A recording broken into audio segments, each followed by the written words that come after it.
Bonjour à tous et bienvenue sur la Grand Place d'Ypres. Le rallye d'Ypres, c'est l'un des événements les plus attendus et les plus prestigieux du calendrier IRC et du championnat de Belgique. Pendant 15 minutes, nous allons tout vous dévoiler de ce qu'il s'est passé tout au long des 18 étapes spéciales. On n'a pas beaucoup de temps, alors on prend tout de suite la direction de la première spéciale, Dicobus. C'est parti. Mais revenons d'abord sur l'ultime hommage rendu au copilote britannique Gareth Roberts, décédé le week-end dernier sur les routes de la Targa Florio. Le rallye sicilien ne devait pas faire partie du championnat IRC. L'équipage Craig Breen Gareth Roberts ne devait pas y participer. Le sort semble s'acharner sur une discipline trop souvent endeuillée ces derniers mois. Place à la course. Le Finlandais Juho Hänninen est le premier sur la route. Le pilote Skoda n'est pas satisfait de son pilotage mais signe le deuxième temps, à 8 dixièmes seulement de l'auteur du scratch. Andreas Mikkelsen fête ses 23 ans ce vendredi et il s'offre un joli cadeau d'anniversaire en réalisant le meilleur temps de Dicobus, la même où son rallye d'Ypres s'était prématurément arrêté l'an dernier.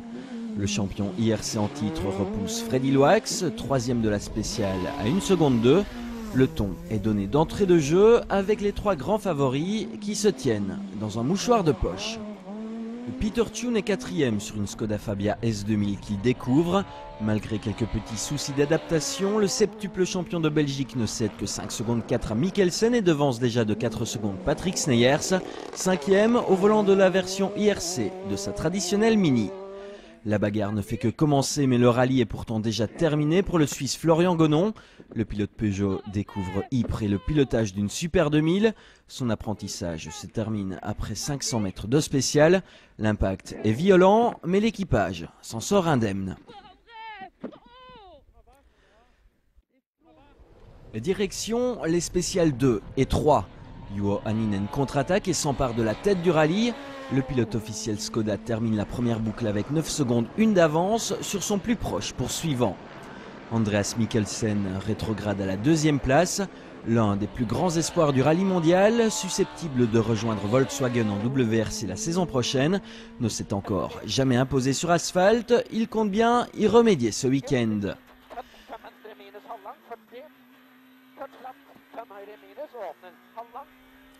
Troisième, Freddy Loax peine à suivre le rythme effréné des pilotes officiels Skoda. Sur sa Peugeot 207 privée, le Limbourgeois donne tout, mais il pointe déjà à 12 secondes 3 de Hänninen. Je suis à 100% sur la limite. Je ne peux pas faire plus pour le moment avec cette châssis, mais on réfléchit, on travaille et on verra. Peter Thune et Patrick Sneyers restent en embuscade derrière le trio de tête. Les principaux animateurs du championnat de Belgique profitent de leur expérience et de leur connaissance du parcours pour tenir tête aux autres habitués du championnat IRC. Il y a beaucoup de poussière sur la route et beaucoup de petits cailloux et ça glisse terriblement. Okay, c'est pour tout le monde, mais c'est quand même piégeux. Pour le reste, tout va bien. Tout va bien aussi pour Kevin de Marchal, que 12e du général, il impressionne au volant de sa Citroën DS3 R3. Le pilote du RACB National Team est en bagarre avec le grand espoir français Mathieu Arzeno qui dispose d'une voiture identique. L'équipage de Marchal que du Jacquier n'a que quelques secondes de retard. Il faut attaquer parce que si on roule, si on n'attaque pas, on va perdre encore du temps sur Arzeno, donc il va falloir attaquer comme la première boucle. Mais dans la 5e spéciale, le jeune pilote fait preuve d'un peu trop d'enthousiasme. On avait repris la tête pour 3 dixièmes face à Arzeno. On était passé à la même vitesse qu'au premier passage, la voiture a décroché. On est tombé dans un petit watering et malheureusement il y avait un aqueduc et comme à Ypres, l'aqueduc nous a envoyé en l'air et on est retombé de l'autre côté dans le tunnel. Ce second passage dans Messens Sauvegarde voit également l'un des grands favoris partir à la faute. Andreas Mikkelsen perd plus d'1 minute et sans doute aussi tout espoir de victoire.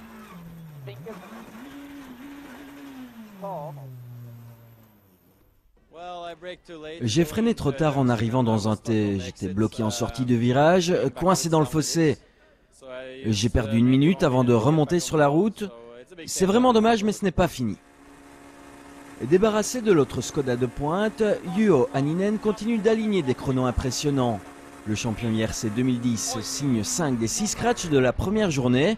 Derrière, Freddy Loax ne peut que constater les dégâts. Malgré une attaque de tous les instants, le potentiel de la 207 ne permet pas au recordman de victoire à Ypres de rester au contact du Finlandais. Il est deuxième à 26 secondes 8 du leader.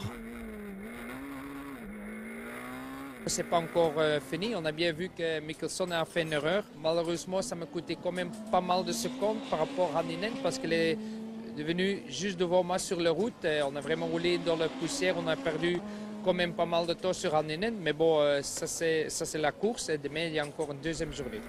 Peter Thune profite des ennuis d'Andreas Mikkelsen pour monter virtuellement sur la troisième marche du podium.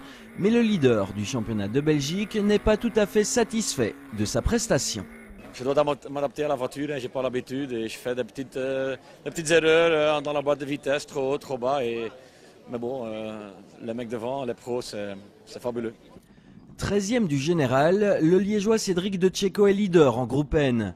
Le pilote Mitsubishi, dont la réputation n'est plus à faire en Belgique, se révèle au niveau international, mais il sait que la route est encore longue d'ici l'arrivée. Pour ma part, je suis un petit peu le petit nouveau de Ypres en groupe N. J'avais jamais connu ça et c'est vrai que c'est fort particulier avec une auto comme ça. L'air de rien, ça va quand même très vite. Pour preuve, on est 13e au général, ce qui est vraiment pas mal du tout. Le leader du Fiesta Trophy, Adrien Fernémont, découvre Ypres. Le Namurois pointe au 3e rang du trophée après la première journée. Il apprend tout en étant performant. Par rapport à ce que moi j'ai connu, c'est vraiment rien à voir. Les réglages de la voiture sont complètement différents et vraiment c'est quelque chose qui est difficile à apprendre. Maintenant, je pense qu'avec les kilomètres, ça va venir. Demain, on pourra augmenter un peu le rythme. Malheureusement, le Vaudrinois n'ira pas au bout de l'épreuve. Abandon sur problème mécanique. C'est le Hutois Xavier Bonnier qui s'adjugera la victoire en Fiesta Trophy. Samedi matin, départ de la deuxième et dernière journée du rallye. 12 spéciales au programme, plus de 200 km contre le chrono. Autant dire que rien n'est joué. Le temps de saluer Bruno Thierry, double vainqueur de l'épreuve au départ sur une voiture neutre, d'apercevoir David Richards, le boss de chez ProDrive, en grande conversation avec le double champion d'Europe Simon Jean-Joseph, et on file vers la spéciale de Heuvelland, 27 km. Ce tronçon est fatal à Andreas Mikkelsen. Il l'est également pour Chris Prinsen.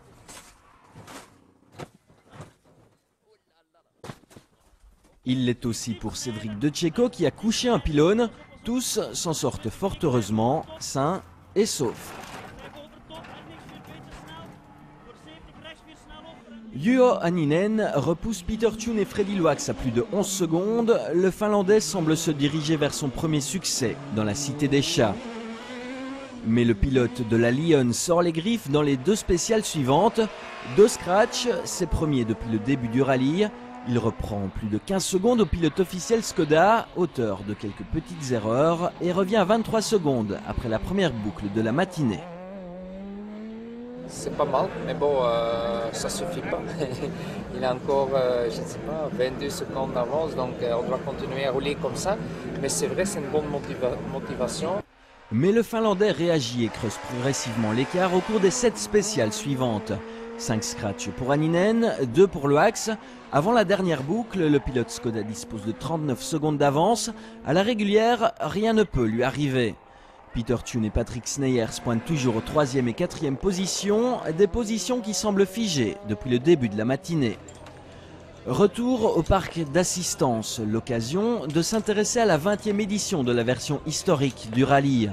Au départ, une voiture d'exception qui attire tous les regards, la Lancia 037 Groupe B, une voiture à la sonorité inégalable.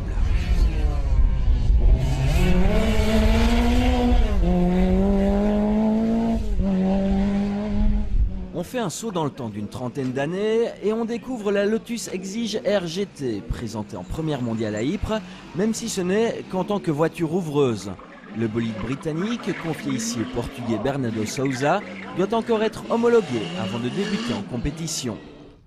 Et la compétition, elle a fait rage dans le Citroën DS3 Trophy. Melissa Debacker profite de l'abandon de tous les favoris pour s'octroyer une victoire de prestige.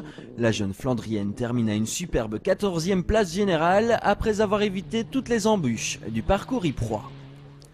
11e, Bob et Tom Colsoul s'imposent en groupe N après avoir profité de l'abandon de Cédric de Tchéco. Cinquième, le Polonais Michał Solowov confirme après être monté sur la troisième marche du podium en 2011. Il est devancé par la Mini de Patrick Sneyer, ce 4 fois vainqueur ici dans les années 90, mais jamais en mesure d'inquiéter le trio de tête. Oui, les autres étaient plus rapides, il n'y a pas de discussion. Les Skoda et les Peugeot sont plus rapides que les 1600 turbo. Peut-être dans le futur ça va changer, mais pour le moment c'est comme ça et on doit vivre avec. Fidèle à ses habitudes, Peter Thune réalise un parcours quasi sans faute. L'homme d'affaires flandrien termine à la 3e place et file déjà vers un 8e titre de champion de Belgique.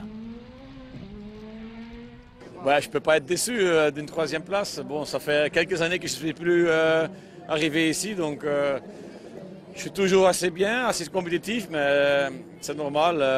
Une fois par an dans une Super 2000 contre les professionnels, c'est difficile. Mais je me suis bien débrouillé. Auteur d'une course parfaite, Freddy Loax a attaqué sans arrêt et exploité le maximum du potentiel de sa Peugeot 207.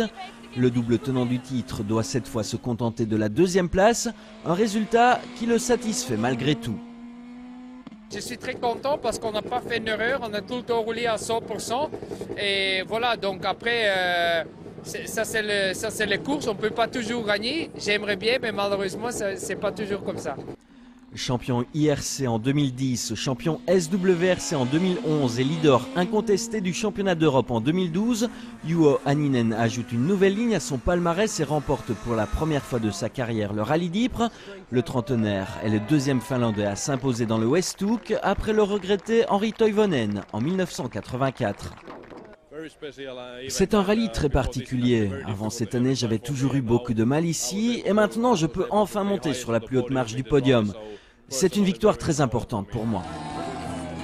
Et c'est sur ces images de joie que nous allons nous quitter. Si vous souhaitez revoir cette émission, direction notre site internet www.rtbf.be/sport. Bonne fin d'après-midi et à très bientôt sur les antennes de la RTBF.